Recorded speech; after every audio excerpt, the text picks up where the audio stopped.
A inteligência americana advertiu ontem para os riscos de erupções políticas, logicamente adversa aos Estados Unidos e não aos povos latino-americanos. E eu achei que essa advertência poderia afetar a decisão de hoje do Supremo Tribunal Federal, que agora parece livre daquelas amarras que o prendiam à Lava Jato do juiz Sérgio Moro.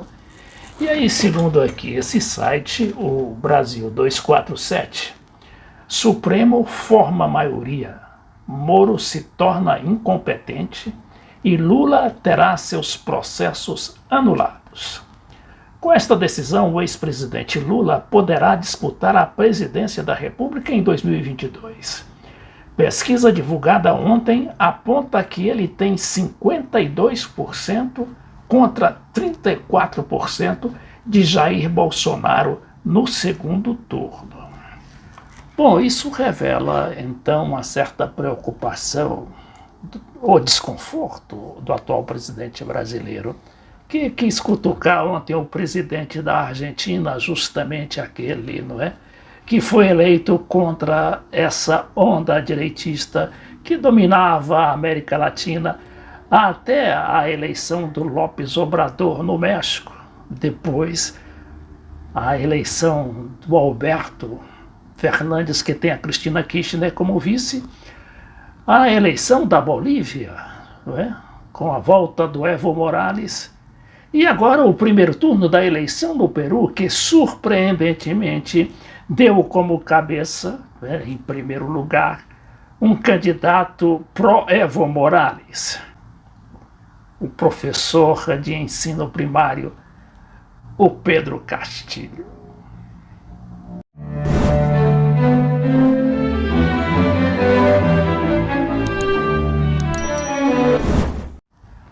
Incomodado com o avanço do Lula, o Bolsonaro foi hoje cedíssimo às redes sociais para dizer que o Alberto Fernandes também estava convocando o exército, ou seja, botando os tanques na rua para justamente defender as novas medidas na Argentina.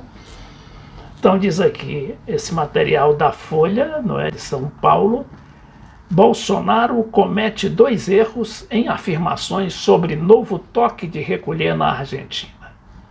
Diferentemente do que diz o brasileiro em uma rede social, militares não vão ser usados para garantir o cumprimento das novas regras. Isso levou o presidente argentino a, numa entrevista a uma rádio de Buenos Aires, responder ao presidente brasileiro. No seu estilo discreto e elegante, o Alberto Fernandes deu nessa entrevista para dizer que o Exército não realizará nenhuma tarefa de controle da cidadania. Não vai haver tanques, por sorte eles estão bem guardados. As Forças Armadas não vão realizar nenhuma tarefa que tenha que ver com a segurança interior. E acrescentou, inclusive, que sua ação nas ruas, a ação do Exército, será sem porte de armas. Já o Twitter do Bolsonaro dizia assim, em tom meio alarmante: Exército argentino nas ruas para manter o povo em casa. Toque de recolher entre 20 horas e 8 horas da manhã. No caso, o toque de recolher era apenas até às 6 horas da manhã e não até às 8. Bom dia a todos, disse Jair Bolsonaro. O material da Folha ainda lembra que a relação entre os mandatários é marcada por rusgas e distância. Bolsonaro fez campanha para o adversário de Fernandes, o ex-presidente Maurício Macri, na eleição de 2019.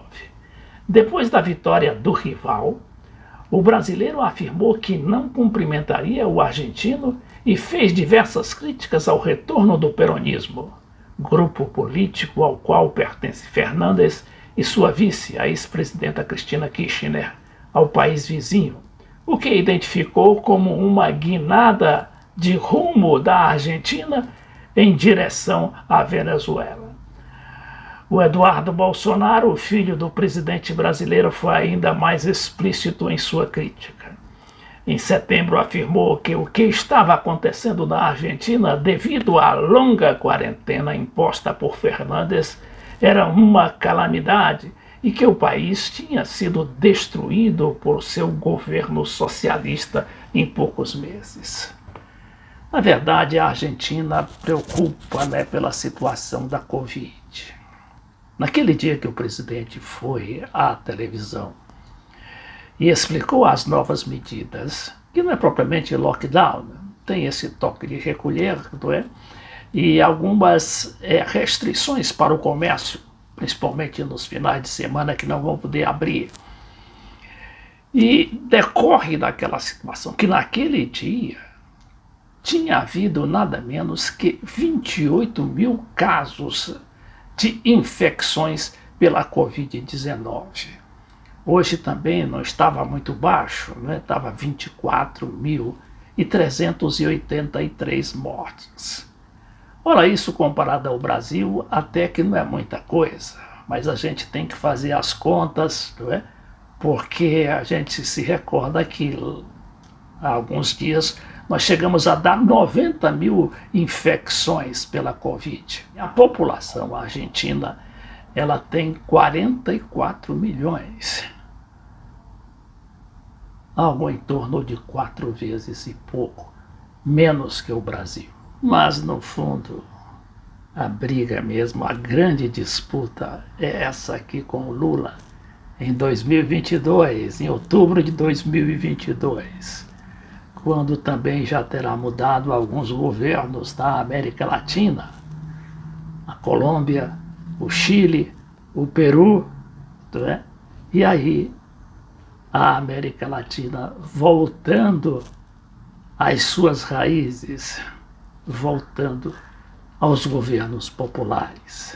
Esse é o grande risco, o grande perigo, não só para o Bolsonaro, como a chamada inteligência do grande país do norte.